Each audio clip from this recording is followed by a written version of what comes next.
त्यापूर्वी एक महत्त्वाची ब्रेकिंग न्यूज आहे। राजकीय घडामोड अशी आहे की राष्ट्रवादी काँग्रेस पक्षाच्या कालच्या बैठकीत पुन्हा घमासान झालाय। खासदारकीच्या उमेदवाराचं नाव निश्चित करण्यासाठी आदल्या रात्री बैठक बोलवण्यावरून नाराजी व्यक्त करण्यात आली आहे। पक्षात मोजकेच नेते निर्णय प्रक्रियेत सहभागी असतात, यावरून नाराजी ती व्यक्त करण्यात येते। सुनेत्र पवार यांनाच उमेदवारी मिळण्याचे जवळपास संकेत आहेत, तसं निश्चित करण्यात आलं। भुजबळांचा पत्ता यावेळी कट करण्यात आल्यानं भुजबळ नाराज असल्याची चर्चा। अधिक माहिती आपण जाणून घेणार आहोत आमच्या प्रतिनिधी प्रणाली कापसे आपल्या बरोबर आहेत।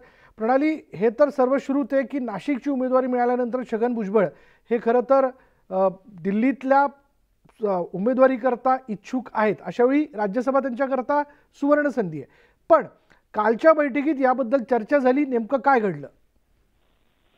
काल आपण बघितलं की काल संध्याकाळी राष्ट्रवादीच्या सगळ्या महत्त्वपूर्ण जे नेते आहेत त्यांची बैठक झाली, परंतु या बैठकीमध्ये चर्चा कमी आणि घमासान जास्त झाल्याची माहिती मिळते आहे।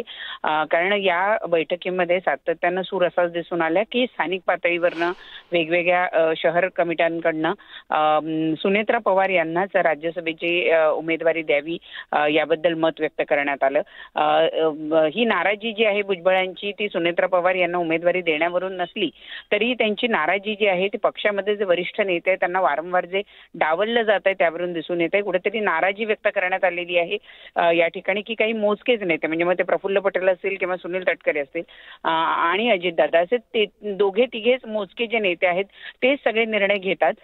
साधं उदाहरण त्यांच्याकडनं असं देण्यात येत आहे की आज उमेदवारी अर्ज भरण्याची जर शेवटची तारीख आहे तर तुम्ही आदल्या रात्री बैठक घेता, यावरून तुमचा उमेदवार आधीच निश्चित होता, केवळ औपचारिकता म्हणून तुम्ही ही बैठक बोलवली अशी सुद्धा नाराजी या बैठकीमध्ये व्यक्त करण्यात आल्याचं कळतंय। आणि त्यामुळं कालच्या बैठकीत बैठक कमी आणि नाराजी जास्त असं दिसून आल्याची माहिती मिळते आहे।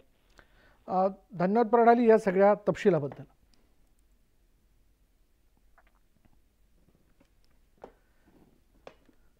आता 25 मिनिटात 50 घडामोडी अगदी